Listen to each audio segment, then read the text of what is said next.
I'm not even sure what words I can and can't use, but I'm going to put 2 videos in the description depending on where I put this, I guess. So like if it's on YouTube, it'll be in the description. If it's on the TikTok, I'll put it in the comment section, at least until TikTok removes the comments, but YouTube removes my comments too. And sometimes my description, it seems like, but anywho. So, I mentioned this before, and I'm going to try to like summarize this. The whole thing that's going on with cups of ice, no alcohol in the raids, this is something that's been a worry to people who are runaways / kicked out and just homeless people in general since I'd say like 2021. I even remember in a youth rights support group, there was this one girl that was warning people about running away to or in Texas, which I wouldn't want to run away to Texas anyways for many reasons. 1, it's another human traffic hot spot. 2, it's too hot. But she was warning people about the fact that if they look like they could possibly be Mexican, they could end up deported or locked up somewhere. And the thing is that there's a lot of levels to this because, for one, being homeless underage is already illegal. Being homeless in general is already illegal. People like to talk about the somewhat recent laws that have been passed the past few years. I don't know, 2 or 3 or something. One, time goes by really fast, but people have been talking about that and how you can go to jail for going to sleep as a homeless person.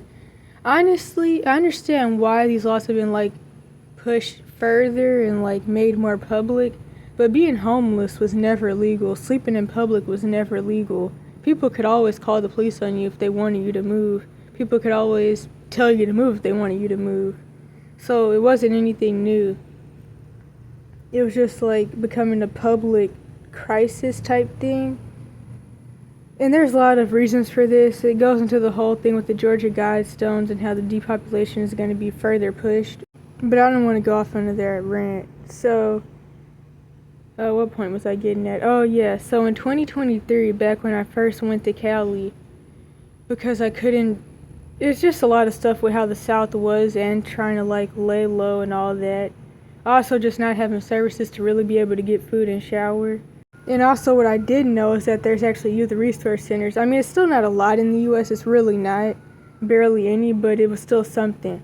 So I went there and I was trying to like find a job. And this is something that I've dealt with a lot throughout my life. This is going to be so irrelevant, but ever since I was 12, I've always dealt with a lot of situations, I guess I could say, where like people have felt weird about me and my situation or supposed situation, as if like, I don't know, people just find it weird for younger people to want a job, and they feel like that means you must need help or something. Or at least that's the excuse that people sometimes use when they don't want to hire you. But anywho, I was looking for a job, and I remember this one specific place where the lady was like obviously very manipulative, and she was like, you must need help and be in a situation, and you must be an illegal immigrant, and if you did need help, then why would you even need a job? And then she was like, you can trust me. She started like reaching out her hands, and she started like holding my hands and grabbing my hands without my permission to try to like manipulate me into telling her that I'm an illegal immigrant from Mexico. And I'm not even gonna lie, something that I say all the time is that throughout my whole time of being in Cali, ever since my first day, I don't know what words I can and can't say on here, but I was always told, go back to Mexico, you N-word, and stuff like that. So anyways, there was that situation and plenty of other situations where people have tried to like lure me into situations and get me deported. Not to mention that, as I always say, most quote-unquote white people, especially like in areas where there aren't really any quote-unquote black people, they think I'm 11 or 12, or they claim to, and that's another excuse for them to constantly call the police on me. And another thing with that is not only does law enforcement hate homeless people, but law enforcement also hates street kids. But something that I noticed is that in areas like the South where people aren't used to seeing street kids, it can somewhat be a little easier to just get by because people just assume that you're way older than you look because people rather think that, and it's just more likely for them for their mind to like just think that, I don't know, you're 25 plus because they're just not used to seeing street kids anyway. So like in places that aren't like the West Coast or NY where they're not used to seeing like homeless 12-year-olds and stuff, they're just gonna assume that you're older than you are, even if you are like 12 or whatever. But the thing is, in areas like that, in like the South, there's also just less services for homeless people in general, and of course there's no services for homeless youth or for foster kids as well, because foster kids, I mean, that is, being in foster care is being homeless, and you commonly end up on the streets a lot for different reasons, like getting kicked out or like your placement's running out of time. But anywho, commonly homeless people don't have vital records because something happened where they got lost in the midst of them being in the military. They lost them, they got thrown out during the homeless sweep, they got wet, different things like that.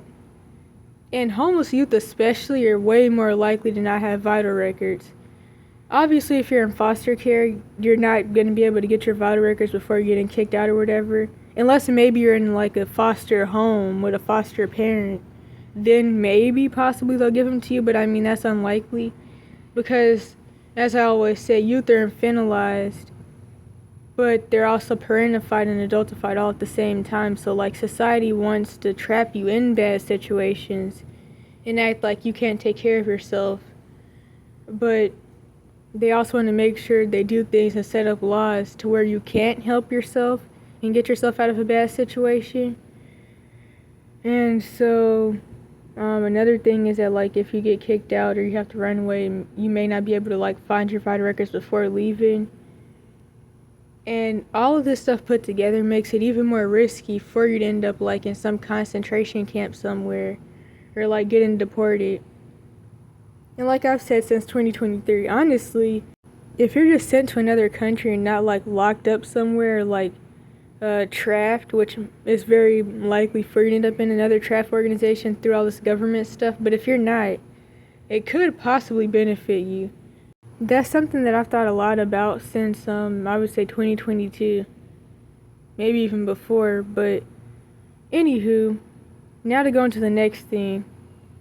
The same old usual Christian truther channels, or I wouldn't even say necessarily even just Christian, but truther channels, the usual ones where they don't want to admit who the real Yasharel is and different things like that.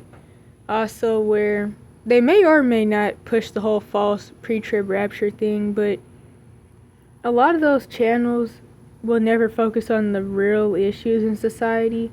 They'll always try to make it seem like everything is a psyop. And I mean, sure, like the racial hoopins, as I call them, to like avoid censorship, like the whole Freemason dad son sacrifice Trayvon Martin thing, the whole Freemason sacrificial George dude thing.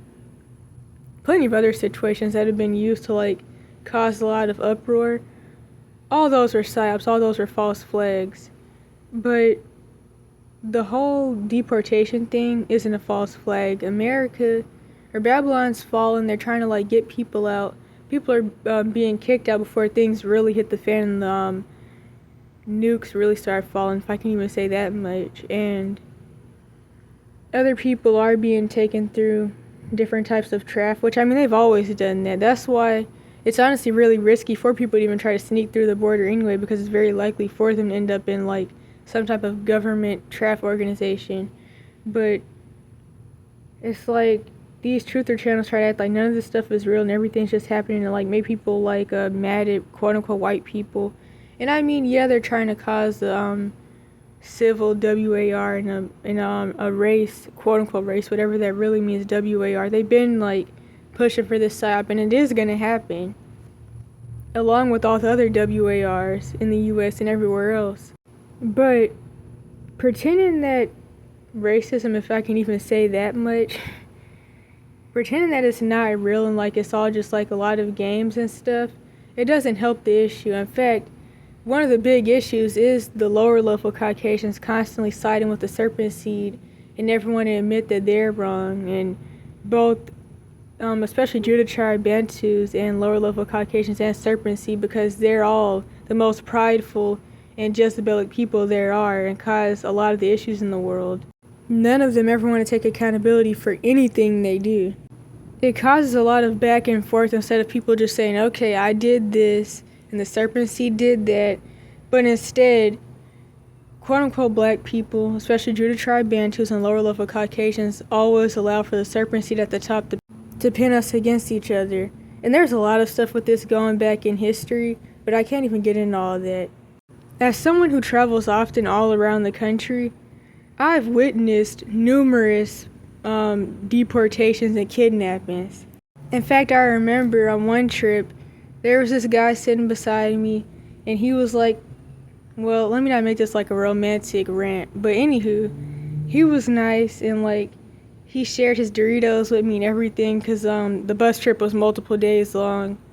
Luckily, he got off pretty soon though, because let me tell you, when I got on that next bus and I went through Texas, we stopped at this one gas station and the sheriff got on the bus and so did like some other law people. And they went through, they looked at everybody who looked Mexican. They walked past the Indians, they walked past the people that could possibly be AAs. They of course walked past all the quote-unquote white people and sleeper cell Russians and Asians. And they specifically go up to the Mexicans, search their bags, which they're doing that now. Greyhound has never searched bags, but now ICE and sheriffs are literally getting on Greyhound, stopping Greyhounds, and searching through people's bags, even for things like marijuana, which is legal, and a lot of the places where I've seen them do these searches. So, yeah, they're literally looking for Mexicans to lock up and deport. And I was so glad that, like, that boy had got off the bus before that. But, anywho, there was even this one situation where, like, it seemed like they kind of had a list of people. Commonly, they are just walking on the bus and looking for Mexicans. But this specific time, they had like a list, but they also were looking for random people as well. And they got this one guy off, and as soon as they got him off, he showed them a birth certificate. And they were like, they had to take him somewhere, and they were going to make sure it wasn't fake. And they said one person had 2 birth certificates. Sometimes they like have 2 birth certificates and somehow they get one in the US and Mexico. That's what like the sheriff people were saying and the ICE people that worked for Border Patrol. But yeah, I've even heard Canadians say that ICE is all at the Canadian border as well for whatever reason. So they're human trafficking all the Mexicans and letting in all the terrorists. But that's Babylon's judgment, which people will also be judged for allowing this. But the last thing I can say, though, is that all this stuff is just more excuses for them to do the same SRA human traffic they've been doing. Actually, no, I forgot something. And nobody sees anything wrong with the country literally paying people to come over, choosing people to come over out of raffles, even people who didn't really want to come, and like flying people over and bringing people over on buses just to throw them in oceans and send them back and traffic them in other ways. And the reason why a lot of AAs and other types of American nationalists don't see anything wrong with this is because they felt some type of way about all the homeless Americans and stuff. Supposedly they did, because like, I mean, a lot of people, they don't even care about that. They just say they're quote unquote mentally ill and on drugs and stuff like that. When really homelessness, the issue is a breakdown in the family system. But anyways, supposedly, they were tired of seeing Americans, like citizens, struggling and suffering, while, like, immigrants were being put in hotels and stuff. And that's something I also witnessed myself in person as someone who travels often, and I've been almost every state, I'm pretty sure.